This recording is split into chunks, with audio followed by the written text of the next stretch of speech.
Hello and welcome to Talking Dogs on a Monday. We have a busy 30 minutes or so to look forward to. We're going to be reflecting on the Corn Cuchulainn, the Shelburne Champion 550. We'll also give a mention to the Unraised puppies at Shelburne Park, the Shelly Fenlia Cork, and of course the Bar 1 Irish Sprint Cup at Dundalk. But we are going to start off with the Corn Cuchulainn. I'm glad to say I've been joined by the Drakester once again, Barry Drake from his Youghal base, and of course my partner in crime, the man that, when I'm not calling the dogs home in Shelburne Park, it's generally this fella, Robert Catterson. Bob, great to see you. Thanks for joining us here on this Monday morning. You were in Shelburne Park on Saturday night. You literally interviewed everybody, including, I think, a couple of the barmen, a waiter or two. It just seemed that you were busy. Yeah, it was easy on Saturday night because obviously we had so many people there, and the restrictions obviously have eased, so you can go across to the grandstand. But listen, when it comes to greyhound people in any corner of Ireland, they're never short of a word to say, and that's the easy part of the job. When you ask someone, they always say yes. But yeah, brilliant night racing, and it was great to see so many familiar faces, and obviously with Racing Post Greyhound TV covering it, it's great for people to be able to watch from afar as well. Yeah, it makes such a difference when it's on the likes of Talking Dogs TV, of course, which you're one of the hosts, and Racing Post Greyhound Television. Barry, I'm sure you were probably on track on Saturday night, but may well have had recorded the action from Shelburne on Saturday night. Is that the case? Barry's just frozen for a moment, Rob. So I'll tell you what we'll do. We'll continue on. We'll look ahead to the or we'll look back on the Corn Cuchulainn, the feature race on Saturday night at Shelburne Park. Although we did mention the other night that the Champion 550 was almost seen as the co-main event. But it was the feature, the Corn Cuchulainn and Priceless Jet. It was pretty predictable that he would probably set a sizzling gallop given the weather conditions, a weekend when we lost a number of race meetings due to the extreme heat. It was pretty warm at Shelburne Park on Saturday night, but it was workable. And the Greyhounds seemed to really thrive in the conditions, and one of them was Priceless Jet. He took off and there was no catching him, simple as that. Yeah, it was funny. I was obviously watching from the infield.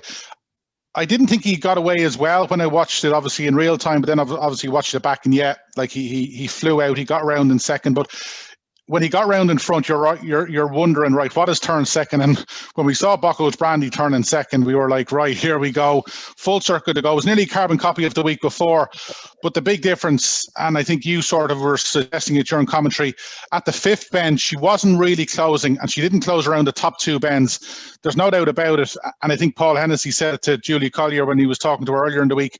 He's staying better every week. His confidence is gaining every week. And while I thought maybe going around the third or fourth bend, she was going to catch him, from the fifth bend onwards, it was a done deal. And while the time wasn't as fast maybe as it suggested, maybe the track wasn't running as fast as the week before, he was sensational. And he's just a dog now when you think about six bends. And I know there's not a lot here at the moment, but he's just a dog that anytime there's a big six bend race, you just want to see him in it. Yeah, he could be one for those, the valuable one-off races.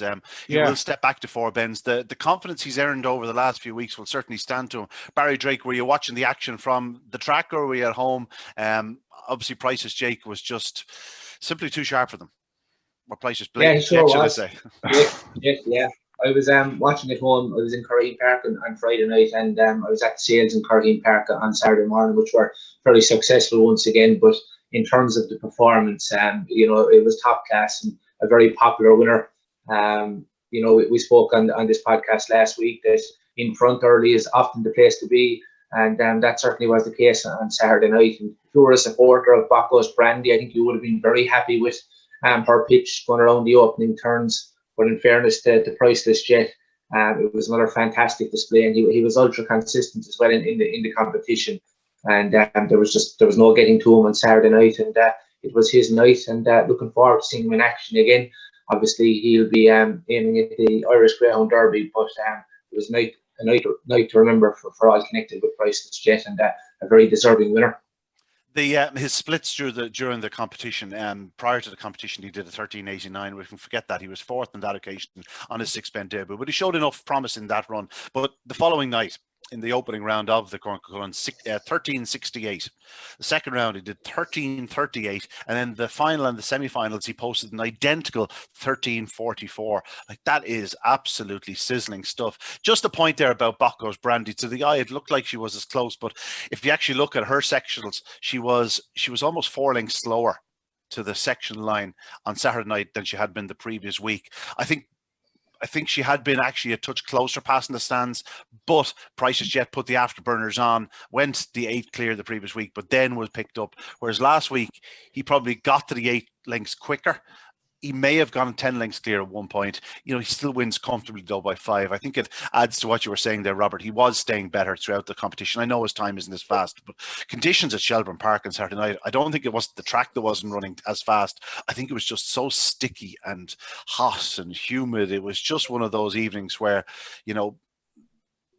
they were running fast. They just couldn't do that exceptionally fast times. That said, he does 41.39. It was good enough to probably win all bar 3 Corn Cuchulainns in history if you actually look back at the times. Barry, I was just saying there to Robert, the confidence he would have gained from all those clear passages, because that's something he doesn't always get over 4 bends. Yeah, that's the thing. He's often kind of found wanting in the trapping department over the shorter trips. But as you said, the confidence it could give him, I suppose we'll soon find out when he drops back in trip. But it has worked wonders for many of top class greyhounds in recent times. So look, he really was a joy to watch, because we love to see these clear away runners who bounce out in front, go clear. And obviously he had been caught once or twice in the competition, but I think it was a great training performance as well from Paul Hennessy to give him that 750-yard race prior to the Corn Cuchulainn, albeit it was in defeat, but I think he learned a lot from that. And as I said, he was just a fantastic winner of the competition. Robert, we mentioned behind Buckos, Brandy, she is a really talented stayer. It just wasn't her night the other night. She did get like a tiny bit held up around the opening corner. As I said, she was that little bit further behind this week. But she has a massive future over the trip, be it in Ireland or the UK. I know she's owned by Bev Lockheed, and probably the plan is to bring her over to the UK and perhaps bring her back then for big races over here. But she looks like she'll stay easy 8 bends, wouldn't she? You could see her turning into a really top marathon performer in the UK. Definitely. Like, I know she didn't pick up Priceless yet, but obviously, and when you go back and we're always looking at where were they at the escape, like 5-6 lengths after the line, she's up with him. I think she just bumped into a really good Priceless Jet on the night, and as you said, her sections weren't as good, so she probably hasn't gone back much on her previous runs, like 41.27, 41.28. Like, they're as fast a runs as you'll ever see in Shelburne. And I'd say you're right. I'd say the further she goes, the better. Barry knows well. Obviously, she went down to Cork and she was brilliant in that stake. And even coming into the competition, I know on Talking Dogs TV, the first night she ran and we were previewing the race, and I sort of said to you, oh, Ian, I can't really pick a winner here. And you said, this is clear cut. Buckos Brandy wins. Now, she didn't win, but she actually got so many followers that night because she ran so well in defeat. And then obviously she came out the next night, like she was second to Battle Cry, but she beat Battle Cry. She hammered her the next night.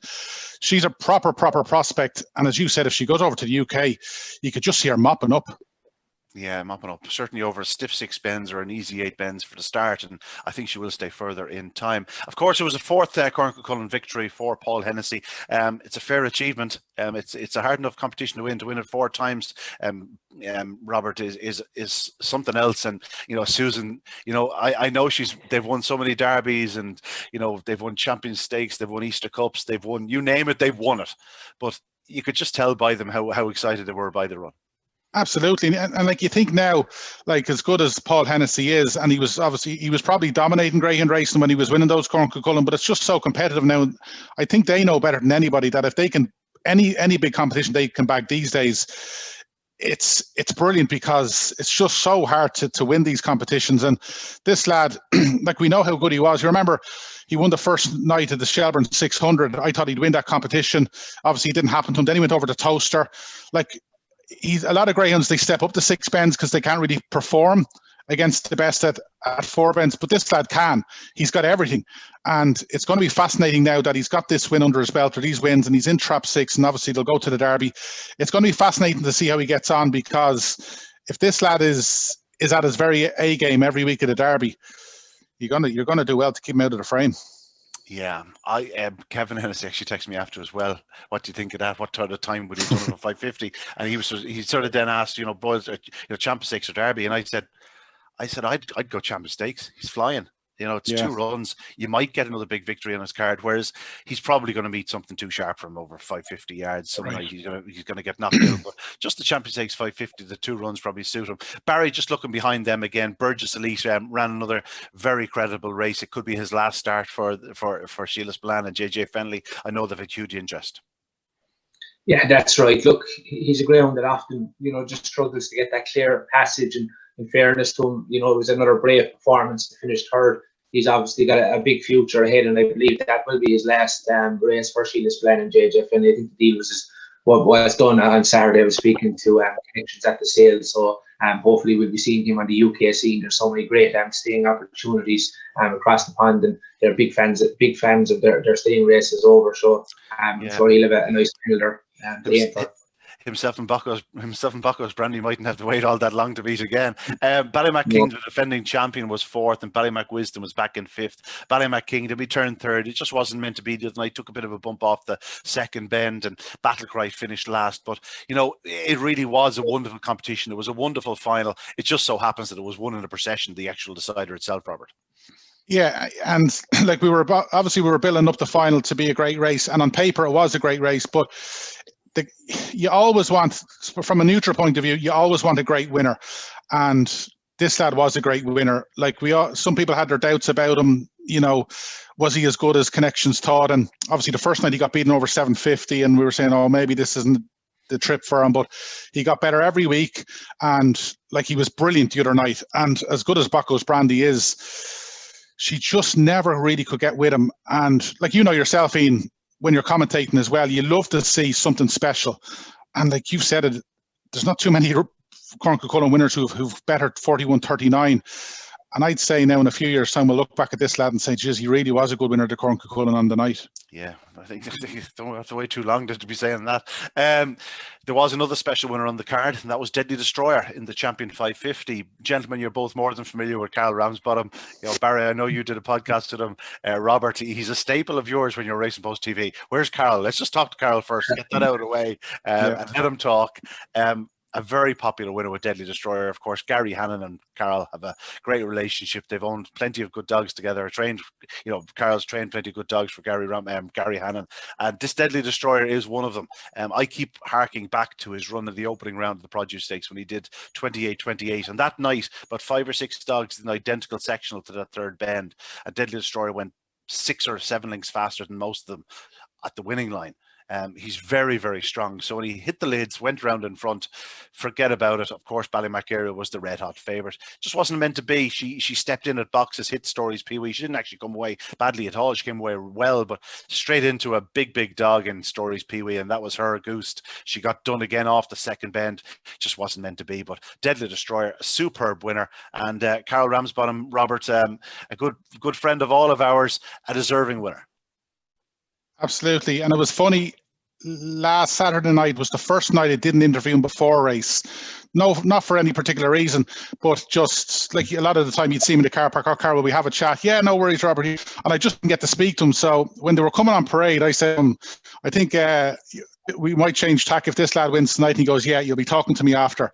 Now, I'd say he was a little bit in jest, but he did fancy him in fairness, but he knew what he had on his plate, taking on Ballymac Ariel. But like, obviously he went down to Clonmel and he went down to the Kirby and he was hitting the crossbar, and Carl's a great lad and he's obviously got a few Deadly Tornado lads, but he was just hitting the crossbar in a lot of these big competitions, and it was brilliant to see this lad come out and do the job. And like, I was really impressed the night, the first round, when he came out and he sort of stumbled or something happened to him. He took a little bump and then sort of lost his footing, but got going quickly again. Yeah. But a lot of good dogs, a lot of great dogs wouldn't win. Like, I'd say 8 out of 10 dogs probably wouldn't have managed to win, but he managed to get in front and he stays the 550 well. He did 29.64, and that night I said, right, this lad is, to me now, he's a proper dog.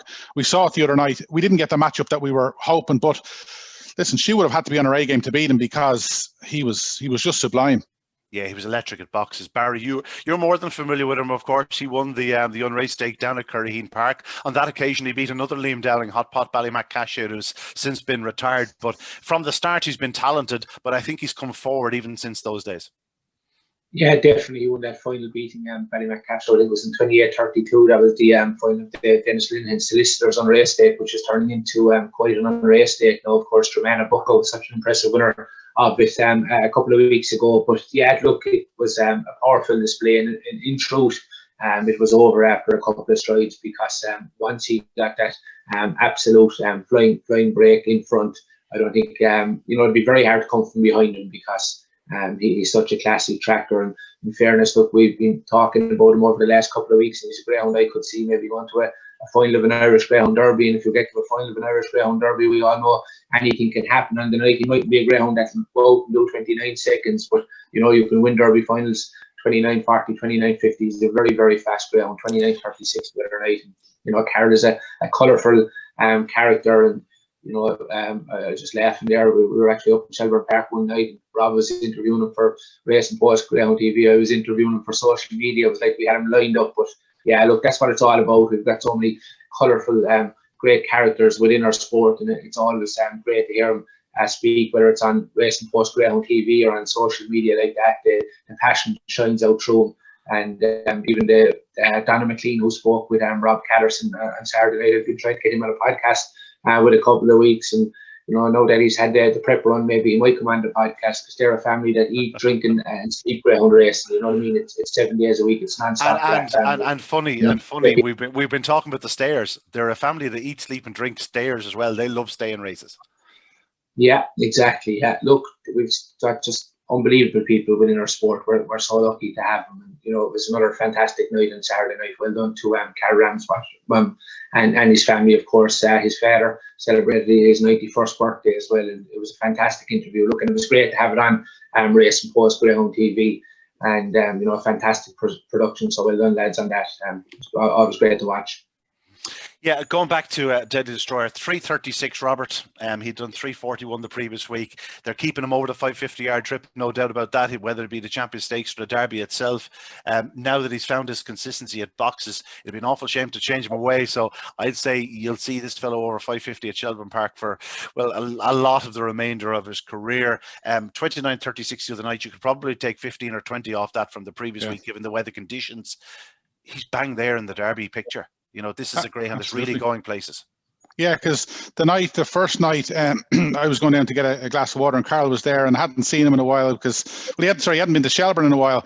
And he was like, great to be back. And I was like, what do you think tonight? And he says, no, he says, this lad, 550 around Shelburne Park, this is what this lad needs. He said, I've a few quid in him tonight, because I think now we're going to see the real Deadly Destroyer. Like, he did well to qualify the second night, but as you said, 29-24 in the semi-finals with a good sectional. He had a better section than last week, and to do 29:36, like if he's doing 29:40 every night of the week in the Derby, he gets to the final every single year. And as we said, the first night when things didn't go his way, he still managed to win. And I just think that's something that he has in his locker that a lot of dogs don't have.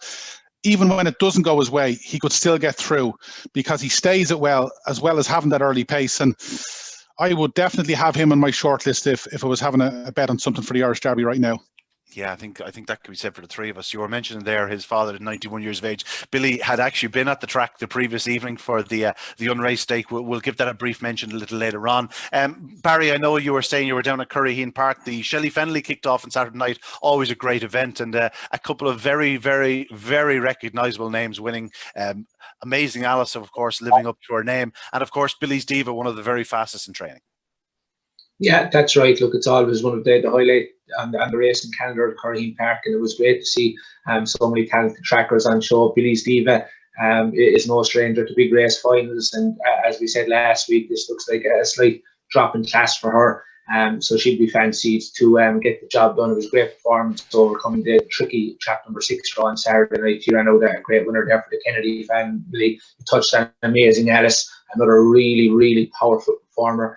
She put on a great performance to win from track number 1, beating the informed local runner Airdra Pearl, who had won 4 of her previous 6 career outings around Curryheen Park. And then we had the James O'Regan trained lady winning their Sidewinder.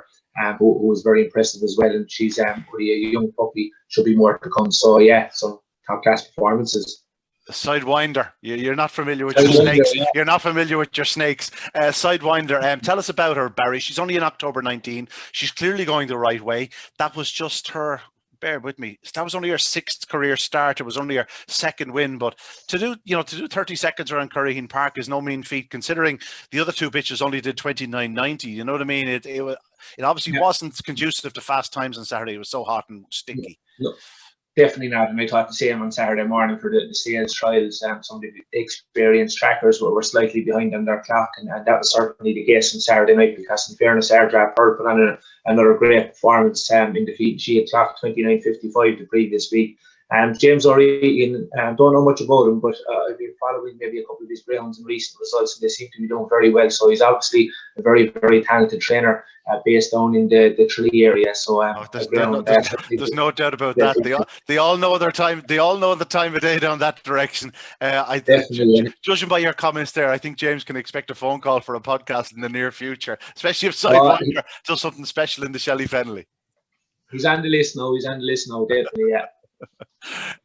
Speaking of, you were talking to John Kennedy there and Billy's Diva. Well, he just so happens that he had a fairly talented one in action at Dundalk on Saturday night, also the opening round of the Bar 1 Irish Sprint Cup. There's too many heats to go through, but I just want to mention a couple of the unbelievable performances, most notably from Good Cody.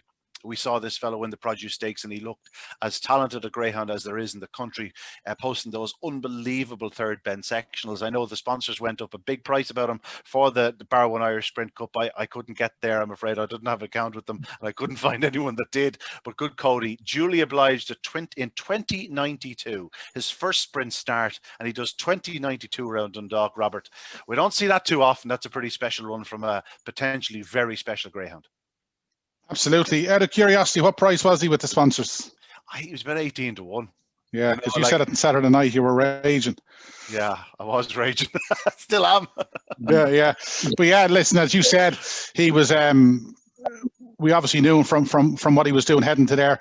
He had the same sectional as the second fastest winner, Robert Gleason's dog, Corback Prince, which suggests that he's doing it everywhere. Like the 7:12 sectional is obviously very, very quick. But yeah, to break the 21-second barrier, only 2 dogs managed to do it. And for him to go fastest, and I don't know, did he have a look at Dundalk before Saturday night? If he didn't, it's in an even better run. He'd had one trial. I think he did a 21-24. But as I said, it was his first sprint start. And, you can trial all you like. Absolutely. When you're thrown in against the really top-class sprinters and you manage to lead them comfortably into the bend and go on to win 2092, you can be absolutely certain he's going to come on for it and that he's a very special sprinter. Barry, you would have seen him in Clonmel. I was a bit shook now when I saw him going for the sprint rather than holding their water and maybe having a crack at the Derby, but perhaps they just feel it's too soon for him and that the 550-yard trip might just stretch him at this stage. Maybe next year when he strengthens up a bit, we could see him back over the 550-yard trip. But for the moment, they have a classic in their sights. This fellow is a very special dog. He sure is, and in fairness, look, he looks ideally suited to the 400-yard trip at Dundalk, long run to the bend. It was another sizzling display on Saturday night, as you said, to break 21 seconds. And in fairness, he had to work hard for the victory because Drummoyra Bridge was always kind of, on terms, not far behind him for most of the journey. So he was forced, to pull out all the stops. So it was a really likeable performance, and going on that, he's very much the one to beat. Yeah, Corback Prince, you mentioned there, for Robert Gleason. This was a dog that, he looked nice. He looked a nice type of dog. He looked like he'd win his fair share of races, good early speed over 4 bends. And, he's after winning 3 in the bounce there at Shelburne Park. But, given the way the track has been running, 28.84, 28.83 and 28.73, he still qualified for A1 over 4 bends. And then the other night, it was clear that he was doing obviously sizzling third bend runs in Shelburne Park, not getting home, because he does 20.96 the other night, and there was absolutely nothing lucky about it. There was nothing sort of out of the ordinary about it. He just came away racing. He just went to the corner and he absolutely hammered up the home straight into the the third bend as such. Let's say if it was a 4-bend contest, 20.96.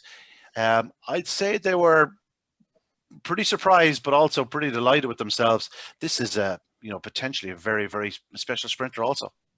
Yeah, I'd say if you thought Cody was a big price at 18s, I'd say this lad was a much bigger price. You'd be, whoever backed him anti-post, I'd say you're laughing. But as you said, out and gone, like 7.5 lengths. And to put the 2 runs into perspective, like they've gone three lengths and 3.5 lengths faster than Brody's Magic, the track record holder, and Deadly Big Show, who arguably is one of the best sprinters in the land. Like, they're two sizzling runs, and because of the conditions on Saturday night, like, I'm sure it was as hot in Dundalk as it was in Shelburne. As you said, it was running well, but not sizzling. Like, they're two unbelievable runs. There was a lot of good runs, obviously 13 heat winners, but there are, I'd say now next week, I'd say we could have better runs. And that those two, as Barry said, are probably top of the list. Yeah. Others we have to mention, Drehan Jet, you'd have seen him on the Southern Circuit, Barry. He's a dog that's caught the eye on more than one occasion as a sizzling run around. He had a sizzling run at Tralee, then he had a sizzling run at Limerick. Didn't quite happen for him in the Treaty Cup, but he's a dog I actually think would stay the 4 bends in time. But 21.05 from him, leading off the sort of between the first 2 bends. Ballymac Rule made it 12 wins from 13 starts on the track. A son of New In Wonder, coursing bred, 21.10. He has unbelievable pace. Dunham Knoll 21.20. We're so used to seeing him running in top class company. Maybe I was a good winner for Peter Cronin. Yeah, the aforementioned Deadly Big Show. Milrose Melody, of course, Barry, would have you more than recognizable to yourself. Won the big stake down in Curraheen. What's Curraheen? That's one in Limerick, wasn't it? No, he won the one in Limerick. He won the Treaty Cup, excuse me. Yeah. But 21.58 wasn't flying time, but good to see you winning. Brody's Magic. Trying to set me up now, yeah? Beg your pardon? You're trying to set me up? No, not trying to set you up at all. Brody's Magic. Right. You're getting very paranoid in these Mondays. Brody's Magic 21.15. Robert, you mentioned him already, and he already holds the track record at Dundalk. He gave them 3 lengths at the start. He absolutely hammered into the opening corner to take over from Ballymac Art. The eye catcher in that race, lads, Ballymac Maxwell, absolutely took off up the home straight. He's only beaten 2 1/4 legs by Brody's Magic. He's legs behind him at one point. He's just such an incredibly fast greyhound, that Ballymac Maxwell. It's going to be hard to keep him out of the frame. Ballymac Biscuit and Droopy's good. There is such serious strength and depth in this competition, Robert. It's going to be a very intriguing competition going forward. We're down to the last 48. Yeah, absolutely. And I was hoping the draw would be done, because it's like any good competition. It's like the Derby. As soon as the action's over, you already want to see what's going head to head with what. Like, as you said, the Dowlings are blessed with the dogs that they have at the moment. They did double on the other night, and yet maybe 2 of their best chances, Ballymac Maxwell and Ballymac Art, are both turned over. And they've run really, really well. But like, Droopy's good. We know him from Talking Dogs TV in Shelburne. Like, Brody's Magic has come from behind to win. Deadly Big Show, as we said, one of the fastest dogs, and he's not really in the top 4 or 5 runs. Like, I know we've had a tough time off the track, but like, this competition is you just can't wait for next Friday night or Saturday. There's quality oozing from all the pores. Like, a couple I didn't mention there: Shomer Whitepaw 21.34, a good winner, and Butsy's Bengal, Barry. This was a dog that was good enough to finish second in the race of champions. He does 21.36. He missed the kick and he's behind the pace, but he showed his quality to qualify. And it's the likes of these greyhounds that will step forward next week, you'd imagine. Yeah, most definitely. Looks a fabulous competition. I think you could have, about 12 potential winners. I was impressed with Peter Cronin's maybe with Willie Rigney's involved in that greyhound. I think there's more to come from that. And Brody's Magic, I think that was his first race since about the middle of April. Like, and as you said, look, he was off to a very sluggish start. A lot more to come from him. You could see him, smashing under 21 seconds next week, and he's going to be right in the mix for this competition again. Yeah, it really was a cracking weekend of racing action. And we didn't touch upon the Unraised stake on Friday night. Robert, I know you glanced back at it. I was there. I was lucky enough to see the likes of Droopy Sputnik winning. Another one for Johnny Linehan. Where does he find these dogs, Barry? Where is he finding them? Who's picking out these dogs for him? Bring them on. For as I described them, the luckiest owners in the greyhound game, the Ryan Drake Donovan Syndicate. How many good ones have they had over the years? Yeah, look, they've been very lucky, in fairness, and always great to see Johnny Linehan as well with a good dog. He's kept Cork on the map with success for a long time now, and hopefully there'll be more to come, because he had some great winners in Shelburne Park again last weekend, so hopefully he could have a really good contender for the upcoming Irish Greyhound Derby. You hear that, Rob? It always comes back to Cork. The fastest heat winner was a young dog called Romeo De Niro. This son of Tullamore Act is a black and white dog, very similar to his father in his looks, owned by David Firminger, trained by Graham Holland.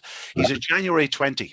He popped out of boxes. He showed stunning early speed, and he wins in 28:36. You know, people always say, oh, well schooled, and he has a number of trials. If you're doing 28:36 in your first race as a January 20, you can be absolutely certain that this fellow is very, very, very, very top class. You know, he's really is. He could be the real deal. He will improve for it no matter what he's done in trials. He won't need to improve an awful lot, Rob, to be a big, big contender in some major competitions in the future. Yeah, and as you said, obviously it's a fairly good competition. So there was a lot of dogs, I'd say, ready to go on Friday night, and he's nearly 3 lengths quicker than anything else, which suggests that he could be the real deal. Like Graham's, the dogs are running well. They're maybe not running brilliant. He obviously had a double on Friday night, but as you said, there's always one in these puppy stakes in the first round. There's always one that just stands out, and for this lad to go 19 spots better than anything else, and we're talking about a top class competition here. I'd say you're right. I'd say this lad's going places. Yeah, there was more than one that stood out though, Rob. You know, in these unraced stakes, I always tell you, ignore the winners and look behind. The eye catchers. There were 1 or 2 fabulous winners. Whiting's Toss won in 28:98. Yeah. The slowest of the heat winners. She looked green as grass to the second end. You know, she hit the glids. She brushed the fence. She's forced to check. She doesn't know what she's doing. She just took off down the back straight. She's very well bred. A really nice type for Jennifer O'Donnell. She did 28:98. It'd be no surprise to me if she did 28:40 next time. My Little Ivy, a very good winner from the front for, of course, that man, Carl Ramsbottom. He had a dog caught the eye in Deadly Diego behind Romeo De Niro. Swanley Khaleesi was a tremendous winner for young Jamie McGee. Looks to be really going the right way. Very well bred type, 28:57.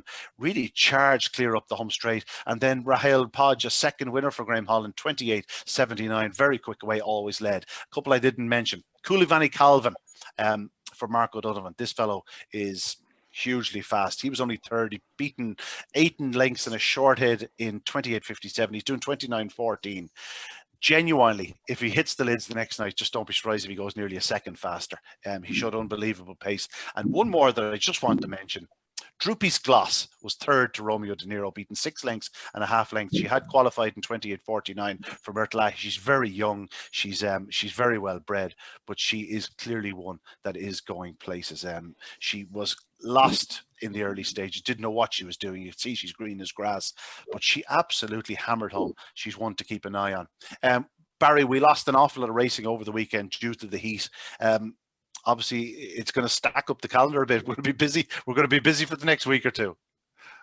Yeah, we sure are. Look, I think everyone was looking forward to the Tipperary Cup on Thurles, but unfortunately, look, it couldn't go ahead, and we'll be looking forward to that hopefully next week. Racing off again tonight in Youghal and Mullingar, but look, we can always just and Enniscorthy, you know, which you'd expect in the sunny southeast. You know what I mean? It always, you know, I'll bring it back to Wexford if you want, or Dublin, but the sun always shines in Wexford. Robert, you'll be keeping a close eye on the action over the next week.